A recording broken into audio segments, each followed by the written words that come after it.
नमस्कार दोस्तों, हम आज़ादी का अमृत महोत्सव मना रहे हैं। हर घर तिरंगा, ये सरकार ने एक नारा दिया है और वो चाहती है कि हर आदमी अपने घर में तिरंगा फहराए। तिरंगा फहराना हम भारतीयों के लिए शान की बात है। मैं अपने बचपन को याद करता हूँ। मेरे पिता स्वतंत्रता संग्राम सेनानी थे, तो घर में एक माहौल था। तब नवीन जिंदल जैसी जिद भी नहीं थी, पर फिर भी वो अपने घर में तिरंगा फहराते थे। जब भी 15 अगस्त 26 जनवरी आती थी, मुझे लगता था एक उत्सव है। और हम लोगों ने देखा कि हमारे आसपास के जो पिता के मित्र थे, वो तिरंगे को लेकर किस तरह उत्साहित होते थे। बाद में नवीन जिंदल जैसा एक व्यक्ति जो अमेरिका में जाता है और देखता है कि वहाँ पर लोग अपने राष्ट्रध्वज से कितना प्रेम करते हैं, और वो अपने देश लौटते हैं और रायगढ़ जो छत्तीसगढ़ में है, वहाँ अपनी फैक्ट्री में तिरंगा लहराते हैं। तिरंगा जब्त किया जाता है, उन पर केस चलता है, पर वो हार नहीं मानते और वो हाई कोर्ट में जाते हैं। और high court, Delhi high court से ये फैसला होता है कि वे तिरंगा फहरा सकते हैं, और उसके बाद तिरंगा का एक अभियान चलता है। अब सरकार ने हर घर तिरंगा एक अभियान चलाया। इसको लेकर पूरे देश में तरह तरह की राजनीति हो रही है। कांग्रेस पार्टी और बहुत सारी पार्टियां इसे भाजपा का एजेंडा करार दे रही हैं। वहीं भाजपा कह रही है कि ये तिरंगा जो है राष्ट्रीय अस्मिता का, राष्ट्रीय पहचान का प्रतीक है, और ये सरकार, चूंकि उपराष्ट्रपति ने इसकी शुरुआत की थी, तो विपक्ष को इसमें राजनीति नहीं करना चाहिए। तो हम समझते हैं कि दरअसल ये हमारा तिरंगा, जो हमारा राष्ट्रीय ध्वज है, जिसे हम तिरंगा कहते हैं, ये दरअसल है क्या? 3 रंग की क्षैतिज पट्टियों के बीच में नीले रंग के एक चक्र द्वारा सुशोभित ध्वज है। इसकी अभिकल्पना पिंगली वेंकैया ने की थी। इसे 15 अगस्त 1947 को अंग्रेजों से भारत की स्वतंत्रता के कुछ दिन पूर्व 22 जुलाई 1947 को आयोजित भारतीय संविधान सभा की बैठक में अपनाया गया था। इसमें 3 समान चौड़ाई की क्षैतिज पट्टियां हैं। इसमें सबसे ऊपर केसरी रंग की पट्टी है, जो देश की ताकत और साहस को दर्शाती है। बीच में श्वेत पट्टी धर्म चक्र के साथ शांति और सत्य का संकेत है, और नीचे गहरे रंग की हरी पट्टी देश के शुभ, विकास और उर्वरता को दर्शाती है। ध्वज की लंबाई और चौड़ाई का अनुपात 3:2 है। सफेद पट्टी के मध्य गहरे नीले रंग का एक चक्र है, जिसमें 24 आरे या तीलियां बनी हुई है। यह इस बात का प्रतीक है कि भारत निरंतर प्रगतिशील है। इस चक्र का व्यास लगभग सफेद पट्टी की चौड़ाई के बराबर होता है, और इसका रूप जो है सारनाथ में स्थित अशोक स्तंभ के शेर के शीर्ष फलक के चक्र में दिखने वाले की तरह होता है।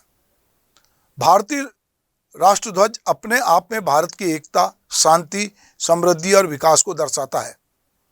तो अब सवाल ये है कि जो हमारे देश की एकता, अखंडता और हमारे वैभव को दर्शाता है, उस तिरंगे को लेकर, उस ध्वज को लेकर लोगों के बीच बहस क्यों है? अभी हर नेता आज की तारीख में, जो खास करके जो भाजपा का से जुड़ा नेता है, या जो भाजपा की इस तिरंगा अभियान से सहमत है, उसने अपनी डीपी में तिरंगा लगाया है। और तिरंगा लगा के हर आदमी इस समय बता रहा है कि वो कितना भारतीय है और वो अपने देश से प्रेम करता है। अब सवाल ये है कि इस तिरंगे के साथ देश प्रेम को जोड़ा जा रहा है। और अगर हम बात करते हैं देश की आज़ादी के पहले की, तो बहुत सारे ऐसे गीत थे जिन्होंने हमारे देश की आज़ादी में अहम भूमिका निभाया, और जिन्होंने झंडे के महत्व को भी बताया, आज़ादी के महत्व को भी बताया। नेताजी सुभाष चंद्र बोस की जो आज़ाद हिंद फौज थी, उसका गीत था, कदम कदम मिलाए जा, खुशी के गीत गाए जा, ये जिंदगी है कौम की, तू कौम पर लुटाए जा। हर घर तिरंगा मुहिम जो इस समय चलाई जा रही है, और जो तिरंगा फहराया जा रहा है, उस तिरंगा को लेकर हमारे देश में झंडा गीत या ध्वज गीत जिसको कहते हैं, जिसकी रचना श्यामलाल गुप्त पार्षद ने की थी, इसके 3 पद 1, 6 और 7 को संशोधित करके ध्वज गीत के रूप में मान्यता दी गई है। यह गीत न केवल राष्ट्रीय गीत घोषित किया गया है, बल्कि अनेक नौजवान और नवयुवतियां जो हैं, वो देश को मर मिटने हेतु ये गीत उनके लिए प्रेरणा स्रोत बना। विश्व विजयी तिरंगा प्यारा, झंडा ऊंचा रहे हमारा, सदा शक्ति बरसाने वाला, प्रेम सुधा सरसाने वाला, वीरों को हर्षाने वाला, मातृभूमि का तन मन सारा, झंडा ऊंचा रहे हमारा। इसके बाद जैसा मैंने कहा कि ये तो एक झंडा ऊंचा रहे हमारा, पर सुभाष चंद्र बोस के आज़ाद हिंद फौज ने भी कदम कदम मिलाए जा, खुशी के गीत गाए जा, इस तरह की कविता उन्होंने गीत को भी अपने आज़ादी के गीत में शामिल किया, आज़ादी की लड़ाई में शामिल किया। भगत सिंह और उनके साथियों ने सरफरोशी की तमन्ना अब हमारे दिल में है, देखना है जोर कितना बाजुए कातिल में, इस तरह के बहुत सारे गीत थे जो हमारी राष्ट्रभक्ति को, हमारे राष्ट्र के झंडे को, हमारी अस्मिता को बता रहे थे। क्योंकि झंडा हमारी अस्मिता से जुड़ा हुआ है, झंडा हमारी पहचान है और झंडा फहराने के कुछ नियम भी बने हैं। जब अंतरिक्ष में प्रथम यात्री राकेश शर्मा गए और उनसे पूछा कि आपका भारत कैसा दिखता है, तो उन्होंने कहा था कि सारे जहां से अच्छा हिंदुस्तान हमारा, हम बुलबुलें हैं इसकी ये गुलसिता हमारा। तो हम कहीं ना कहीं अपनी राष्ट्रभक्ति को जब भी हमको अवसर मिलता है हम उसको व्यक्त करते हैं। 15 अगस्त, 26 जनवरी ये दिन है जो हमारी स्वतंत्रता से या हमारे संविधान से जुड़े हैं, जिसको लेकर हम बहुत उत्साहित होते हैं। तो इस बार का चूंकि अमृत महोत्सव है और देश उत्साहित है कि हम 75 साल की आज़ादी का जश्न मनाने जा रहे हैं, तो इस जश्न को जो सरकार है उसने एक हर घर तिरंगा एक अभियान में तब्दील किया है और इसको लेकर अब बहुत तरह की बातचीत हो रही है। दरअसल हम अपने देश का जो हमारा राष्ट्रध्वज है उसको हम किसी सजावट के सामान की तरह इस्तेमाल नहीं कर सकते। इसके अपने नियम कानून हैं, हम इसके उतारने के, लगाने के, ये सब नियम बने हैं।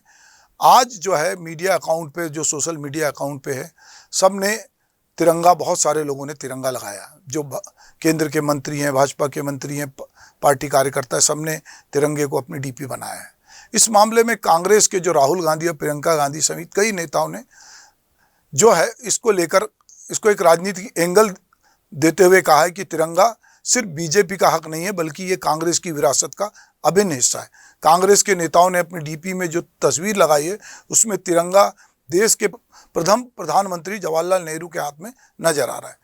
अभी जब तिरंगा बाइक रैली का आयोजन किया गया, इसमें सभी सांसदों को हिस्सा लेने के लिए आमंत्रित किया गया, पर कांग्रेस समेत विपक्ष के अधिकांश सांसदों ने इसका बाइकाट किया। उन्होंने कहा कि ये बीजेपी का राजनीतिक एजेंडा है और वो इसमें शामिल नहीं हो सकते। दरअसल बात यह है कि तिरंगे से किसी को ऐतराज नहीं है, बल्कि कहीं लगता है कि बीजेपी जिस तरह की राजनीति तिरंगे को लेकर कर रही है उससे कहीं लोग ऐतराज कर रहे हैं। अब चूंकि मामला तिरंगा का है और बीजेपी ने इस समय जो जो मुद्दे लिए हैं उन मुद्दों में जो बाकी विपक्ष है फंसता जा रहा है, उनके गले की हड्डी बनता जा रहा है कि वो इसको स्वीकार करें या ना स्वीकार करें, क्योंकि कहीं ना कहीं ये राष्ट्रीय अस्मिता से जोड़ दिया है। दरअसल हमारे भीतर देशभक्ति कितनी है या हम अपने देश को कितनी सम्मान करते हैं, क्या हम देशवासियों का सम्मान करते हैं, तो इसको लेकर जो बहुत सारे शायर हैं, तो अदम गौड़वी साहब जो कहते हैं वो बात अपने आप में बहुत महत्वपूर्ण है। मुझे ऐसे समय में अजम गौड़वी की कुछ जो गज़लें हैं या जो कुछ शेर हैं वो याद आते हैं, तो उनकी बात अगर हम करें तो वो कहीं ना कहीं हमें अपने देश से रिकलेक्ट करती है, हमारे देश की आज़ादी से हमें जोड़ती है और हमारे देश में इस समय किस तरह के हालात हैं उसको भी वो बयान करती है। 100 में 70 आदमी फिलहाल जब नासाद हैं, दिल पे रखकर हाथ कहिए देश क्या आज़ाद है। उधर जमहूरियत की ढोल पीटे जा रहे हैं वो, इधर पर्दे के पीछे बरबीता है नवाबी है। आज़ादी का ये जश्न मनाएं वो किस तरह जो आ गए फुटपाथ पर घर की तलाश में। एक मजाक चल रहा है कि अपने घर में झंडा फहराएं, तो लोग कह रहे हैं कि हमारे पास झंडा तो है पर घर नहीं है। तो सवाल ये है कि बहुत सारे लोगों के पास घर नहीं है। हर घर में जब झंडा फहराने की बात हो रही है तो हमको ये भी बात सोचनी पड़ेगी कि लोगों के पास क्या घर है। देश से तो सबको प्यार है और देशभक्ति की भावना सब में है, चाहे वो फुटपाथ पे रहने वाले लोग हों, चाहे बड़ी बड़ी कोठियों में रहने वाले हों। पर ये देशभक्ति तब समझ में आएगी जब हर हाथ को काम मिलेगा, हर आदमी को घर मिलेगा। ये तय हुआ था, कहाँ तो तय था चिरागा हर एक घर के लिए, कहाँ मैसर नहीं शहर के लिए, यहाँ दरख्तों के साये में धूप होती है, चलो यहाँ से चलें उम्र भर के लिए। जो बात दुष्यंत कुमार कहते हैं, जो बात अदम गौड़वी कह रहे हैं, ये बात कहीं ना कहीं एक शायर को, एक लेखक को ये चुभती है हिंदू या मुस्लिम के एहसास को मत छेड़िए, अपनी कुर्सी के लिए जज्बात को मत छेड़िए। हम में कोई हूण, कोई शक, कोई मंगोल है, दफन है जो बात, उस बात को अब मत छेड़िए। सहमी सहमी हर नज़र, हर पाँव में जंजीर है, ये मेरे आज़ाद हिंदुस्तान की तस्वीर है। दफन है कितने सिकंदर मुल्क की जिस खाक में, मोहतरम उसको समझते हैं मेरी जागीर है। दरअसल हम जब आज़ादी का अमृत महोत्सव मना रहे हैं, ऐसे समय हमें ये भी देखना पड़ेगा कि हम देश में किस तरह के हालात से जूझ रहे हैं। इस समय देश में बहुत तरह की आंतरिक लड़ाइयाँ हैं। बहुत सारे धर्म की ध्वजा लेके चल रहे हैं, जाति की ध्वजा लेके चल रहे हैं, लोग गरीबी से जूझ रहे हैं, लोग बीमारी से जूझ रहे हैं, पर हमारा जज्बा जो है वो कम नहीं है। हम अमृत महोत्सव की खुशी सब मिल के मनाना चाहते हैं। हम हर घर में झंडा फहराना चाहते हैं। तिरंगा झंडा जो है वो भला ही उसकी स्वीकारिता आज़ादी के पहले हुई, पर उसके पहले भी झंडा था जिसमें अशोक चक्र नहीं था।